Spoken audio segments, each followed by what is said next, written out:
Alright guys, welcome back to the video. So in this one, we're going to be talking about my fairly inexpensive dust collection system and some modifications I've made to it to make it work in my shop here. I have a pretty wide range of machinery that I need this dust collection to work on, and so we're going to talk about how, each different change I've made to my dust collector has affected, different parts of the machinery in here. So like I said, my dust collector is fairly inexpensive. It's the CX404 from a company called Busy Bee up here in Canada. It's basically the exact same company as Grizzly down in the States, so anything you see in Grizzly is usually available at Busy Bee. And so as most people understand, the stuff you're going to buy at either Busy Bee in Canada or Grizzly in the States is not always going to be the best quality stuff. In most cases, it's your entry-level machinery that is going to do you for a decent amount of things. There are certain aspects of the wood shop where I don't think it's worth spending, thousands of dollars right off the get-go. Something like a saw-stop table saw or having a good jointer, a decent planer, stuff like that is very important to how your shop is going to function. But in the case of a dust collector, really all you need is something that is going to collect the dust.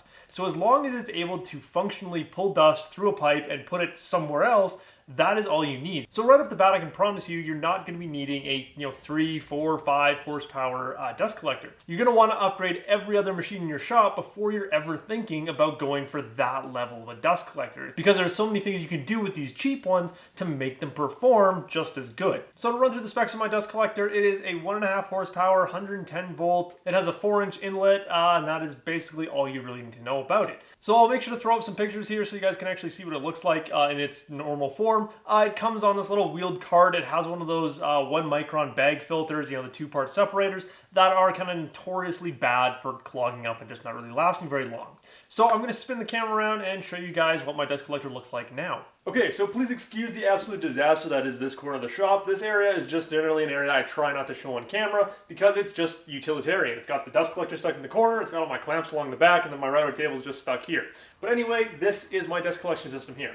So you can see at the top here, we've got the original motor from the actual dust collector, from the CX404 dust collector, and that is the only thing that I'm still currently using. So the first big change is obviously the Cyclone. So all the air is sucked in by the motor, so it's sucked in through my hose connections back here, which run along this back wall and hook up to my table saw. And then I've got another pipe that runs under my workbench here, and then it's just kind of free floating, goes into my middle island area, it goes to my drum sander, jointer, and planer, and kind of cleans up the lathe and is just a general use hose. So I've got those two separate lines that I can then control with just this tube that's hanging off the side here. Now originally when I set the system up, I had 2 blast gates under the workbench here. I could pull one and it would go to the table saw, I could pull the other one and it would go to this other line under my workbench here. And what I found is that just clogged up a lot. So now anytime I need dust collection on the table saw, I just manually move this elbow, either going to the table saw or going to the island in the middle. I don't actually use my dust collector on my bandsaw anymore. I'm going to talk about that in a different video. I found a really awesome solution for dust collection on the bandsaw from Rob Kosman. That is something that is,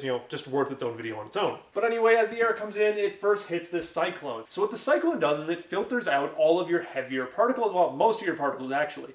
Depending on the quality of Cyclone that you get, some of them perform a little bit better than others, but overall, most of them do the same job. So especially from machines like your jointer and your planer, this will separate out all of those shavings because those are very large shavings. Even from my bandsaw and table saw, if I do a decent amount of cutting on those, I can definitely notice though most of those shavings do end up in here too. It's only with machines like the drum sander that dust is not going to get caught up in here, because you're talking about 80 grit, 150 grit, or 220 grit dust. That's just a little bit too fine to get caught up in pretty much any Cyclone. So this Cyclone again is from Busy Bee. It's the CraftX model, and you want something that is full metal construction, then it's an okay thing. Now the way that I have this CraftX Cyclone set up is it works for my purposes. So I have it hung on a mount that's attached to the wall, and then I hold it up in the air with this just a vehicle jack that I had in my garage already. So the reason I have to do all this is because this thing does not seal at all when it's just holding its own weight together. You really have to put this thing under a lot of compression to make sure that it seals properly. So it's the only reason that I don't really recommend this CraftX one, or I think, I know King Industrial, King Canada, whatever that is now. I know Grizzly has the exact same one in their lineup.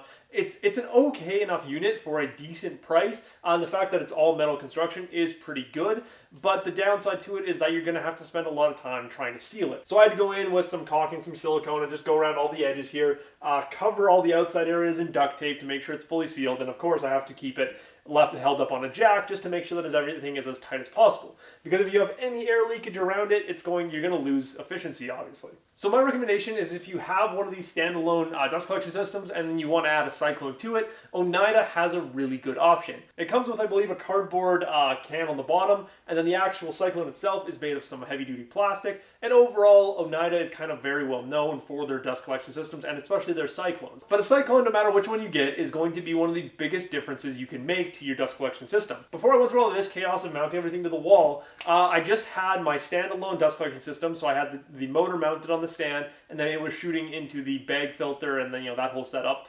And when I brought the Cyclone into that little setup there, although it became a little bit bigger and a little bit more obnoxious to work around, it definitely improved the overall functionality of that whole dust collection system, because it prevented the majority of the dust that my whole shop was making from ending up in that 1 micron bag filter. Because those bag filters are going to be your nemesis when it comes to these cheaper dust collectors. So as soon as you can introduce a Cyclone to prevent the majority of that dust from hitting that bag filter, that's going to make a big difference. And so probably the biggest improvement I made to my dust collection system is venting it outside.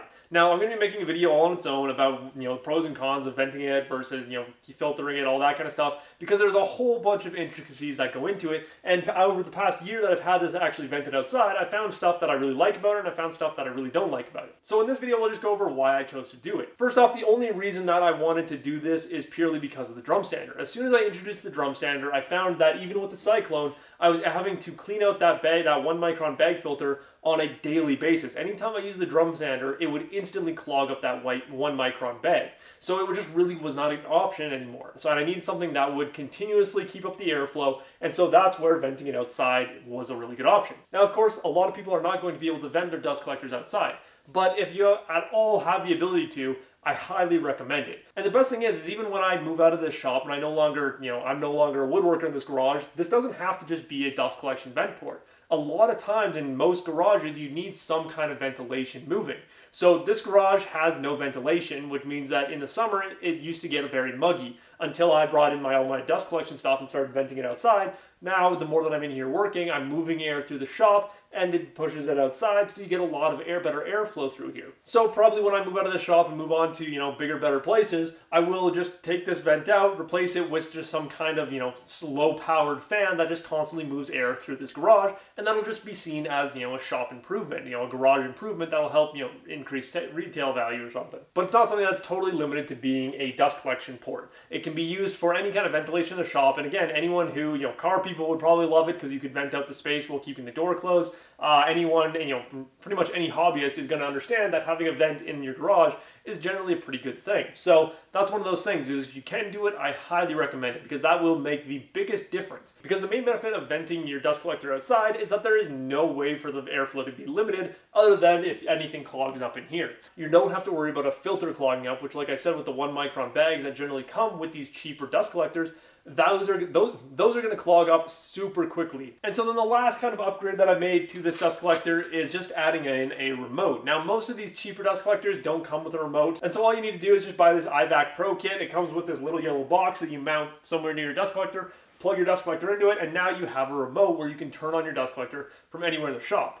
So although this isn't really an efficiency upgrade, it is definitely an important one to make because when you're on the other side of your shop, you're at a machine, you're getting ready to run things, you don't want to have to walk all the way back to this corner of the shop, turn on the dust collector, and then go back to the tool. Or in this case, the switch is now up here, it's kind of annoying. So just by having this little remote, it makes you use your dust collector more and just overall helps keep your shop a little bit cleaner. So going through the cost here, the dust collector, so just this motor here, cost $460.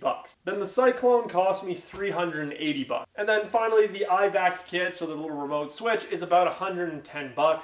So in total for the system that I have here, it's about $950 Canadian. Now, as far as dust collectors go, that is a pretty good system because you got to remember that within this whole thing, you're getting a Cyclone dust collection, you're getting a motor, and you're getting a remote switch. There's not a whole lot of packages on the market in that 110 volt range that give you all of that together. I know that even the Laguna, I think it's the P-Flux 1, which is their smallest, full system thing. It has remote, Cyclone, all that. It retails for about $1,500. So overall, what you're getting here is pretty good. But again, the biggest thing you have to keep in mind here is what's happening on the outside of your dust collector. Whether you're filtering it, you need to make sure that you're keeping your filter clean, or if you want to exhaust it outside so you never have to worry about cleaning a filter again, that is going to be one of your biggest possible improvements. And honestly, all that costs you is I think a $30 hole saw from Home Depot to cut that hole in your wall. Now again, I'm not telling you to just go cut holes in your walls. Be very careful. You know, if you have a landlord, check with them first. Just make sure you're not just cutting holes in your wall. Always ask for permission from whoever you need to get permission for too. So that's all the stuff that has made my dust collector more efficient in just its functionality. Now we're just going to step back and I'll show you guys the two different lines here and how I kind of operate them to make sure that I get the best efficiency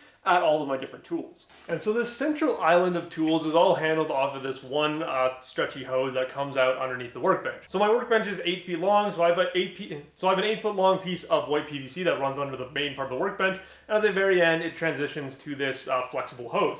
So from here, I can attach it to my drum sander, which I have a little out port on the bottom of the floor there. Same thing with the jointer. Its dust collection port is right on the bottom there, and then the planer has another piece of flex hose to it that I usually have hanging right in the middle area here. And so this one hose covers all three of these machines, which is a really efficient way to do it, because when I'm in the milling process, I know that I'm going to be using all three of these machines, and I know that I'm going to be going from the jointer to the bandsaw, back to the jointer, then probably over to the planer, then to the drum sander, then finally to the table saw. So I use all three of these machines before I ever go back to the table saw. So like I showed you guys before, I have that little elbow that either directs the airflow to this inlet here, or the one that's connected to my table saw. So either way, it works out just fine. So when I start the milling process, I set it to come to this one, when I use all of my machinery here. Then once I'm done with the milling process, I can put it into the table saw tube, and then it just covers my table saw, because generally for the rest of the project, I'm going to be at the table saw. I'm not going to be coming back to this area or needing dust collection in this area for, until I'm back to the milling process. So the table saw is where I'm going to create the majority of my dust from there on. And then the dust collector is just always ready to go, hooked up to the table saw. So like I said, I just have to press the button that's in my pocket and all the dust collection is on. And so obviously you guys have seen my videos, you know that my table saw is off to the side of the shop here, right behind my workbench. So I have a straight piece of white PVC pipe that runs along the wall there, and then I've got two elbows on it. So one comes in right under the table saw here, connects right to the bottom of the table saw, and that's just always on. There's a blast gate right at the end of the table saw here, so I can block that area off. Like I said, I don't really use that anymore since I removed the blast gates from the backside, but I do sometimes use it. Because then at the end of that white pipe, I have another elbow that I used to use for my bandsaw, but now it's just kind of an auxiliary dust collection port. But for the most part, I just leave it so that this tube that's against the wall here just services the table saw. So it's always ready to go, and I know as soon as I step up to the table saw, I can press the button in my pocket, the dust collector will come on, and I'll get dust collection at the table saw. Now, when we talk about efficiency, the way that you make this efficient is by minimizing the number of blast gates. And so like I've said a few times, I removed the blast gates from that back corner there because I noticed that it was increasing the amount of clogging that I was getting. So if I was using the jointer, the planer, and they were pumping out a bunch of chips, I would get clogs right around that blast gate just because it was a challenging area for that dust to get through and get back down into the dust collector. As soon as I removed that, I noticed a massive difference in the amount of suction coming out at both the table saw and my other hose that goes to all that center island stuff. So that's the biggest thing, is limit the number of blast gates you have, and preferably if you can, get decent quality blast gates. The blast gates that I have are metal ones from Amazon. They leak like crazy, so they really, I'm not really surprised that when I removed them, I started getting way better performance. The other important thing to do is to have as many straight sections as possible. So I've got one straight section that goes under my workbench, and then I've got another straight section that goes against the wall here. Now I do have the downside of I have a lot of flex hose in my system here. So especially going to machines like the drum sander, I've got a ton of flex hose to actually get to the dust port in there. But because I have a fairly clear path all the way from the dust collector to, say, the drum sander, I really don't notice a limitation in the amount of suction I get from there. So again, even though I only have a 1.5 horsepower motor for my dust collector, I still get plenty of suction at my drum sander, jointer, and planer to make sure that none of those chips and none of that dust is building up around those machines. And so that's the extent of my dust collection system. Like I've said, it's a super simple system, fairly affordable. Again, as far as dust collection goes, it's as cheap as it possibly can get, while as being as powerful as you can possibly get for that cheaper price. So I've gotten a lot of questions about this, a lot of requests for this video. So I do hope I answered all your guys' questions. If I missed anything, feel free to leave it down in the comments below. But as always, guys, I do hope you enjoyed this video, and I will see you in the next one.